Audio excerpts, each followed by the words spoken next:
Hi there, this is Mr. Hulutu with KreeFlashlight.com. Today I'm going to be reviewing and demonstrating the use of this Zippo Striker Survival lighter. First, a couple words of warning. I'm wearing gloves because I'm going to be working with petroleum-based products, and some people have allergies that they're not aware of. So I always advise that you wear the appropriate protective gear. And this could splash, so wear some eye protection as well. All right, so I'm going to show you guys how to load and use this lighter. I put this lighter on my website because I've been trying to find something where I could use it even if there's no fuel, and this is the one key attribute to this product. Even if you had no fuel in this, you could still strike it and generate a spark, just like you would with any ferro-aluminum ferrocite rod. So great to have even if it's totally empty. All right, so let's get started with filling this thing. A couple other supplies that you might need. I have a plate, porcelain plate, so that things don't spill, and just a paper towel. Okay.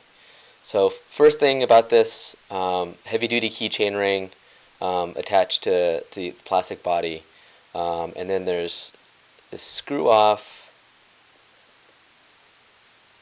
rod with a striker at the tip, and then a little wick. That's to hold the fuel. The fuel also goes into the canister itself, and an O-ring. Can you see that right there at the opening to provide a nice airtight seal? Okay. All right. So let's get started with filling this.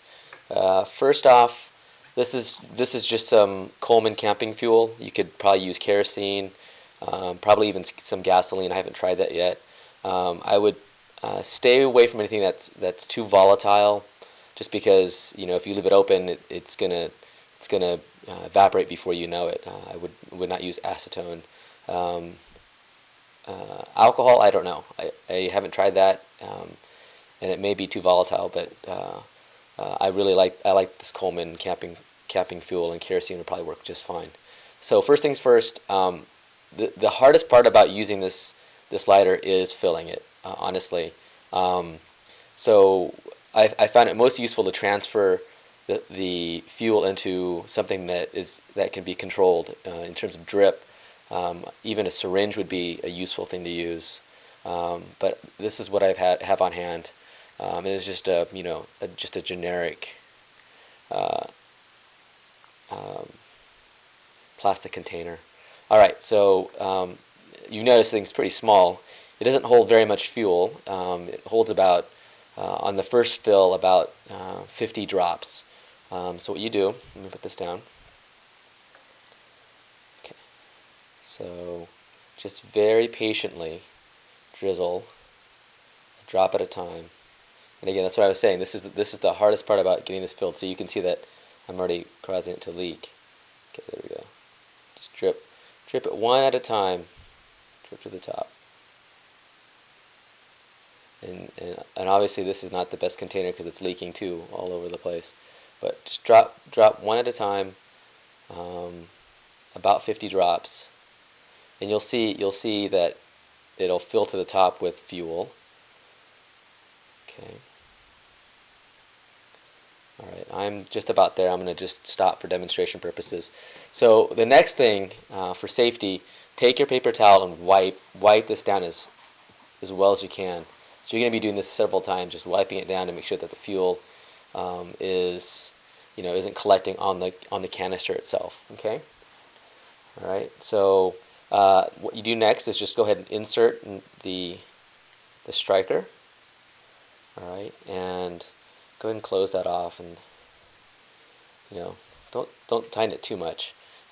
Shake it a little bit to get that wick exposed to the fuel. Dry it again. Make sure it's really dry, especially in your first use or after your first filling. If there's any excess fuel on the canister, it's going to light as well, and I've done it, so just be really careful about that, okay? All right, so once it's dry, let it air for a minute or two, and that should 2 minutes of airtime should allow it to completely evaporate all that excess fuel. So in this case, I'm just going to wait 15 seconds or so. All right.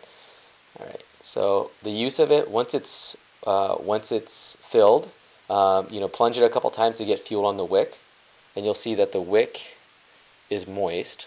Okay, and then all you have to do is apply downward pressure quickly, and there we go. Okay, let me blow this out. Hold on. So it strikes very easily. Sometimes it takes 2 strikes, but for the most part, I've noticed that it strikes on the first try. I would like to go outside in the rain and try this. I would suspect it would do fine under if it's a little wet. You got to remember that the fuel on the wick is not gonna be washed out by water. Those two, the fuel and water, don't mix. So I would assume even if you got the tip wet a little bit, you could just put it back inside, and give it a couple plunges, and then go ahead and restrike it, and voila, another flame. So again, I want to reiterate: safety, safety, safety. Wear gloves when you're filling this. Make sure it's completely dry on the outside after filling, because you're bound to spill a little bit. So that's it. That's an inevitable issue. So just make sure it's really dry on the outside before you strike it the first time, because I have done it where there's some fuel here, and that this whole thing, the whole canister actually lights on the bottom, which is kind of dangerous. So my favorite thing about the product, it's small, it's easy to use. Even if you have no fuel, you can still go ahead and strike it.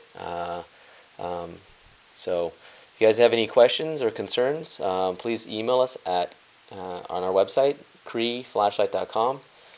Thanks for watching.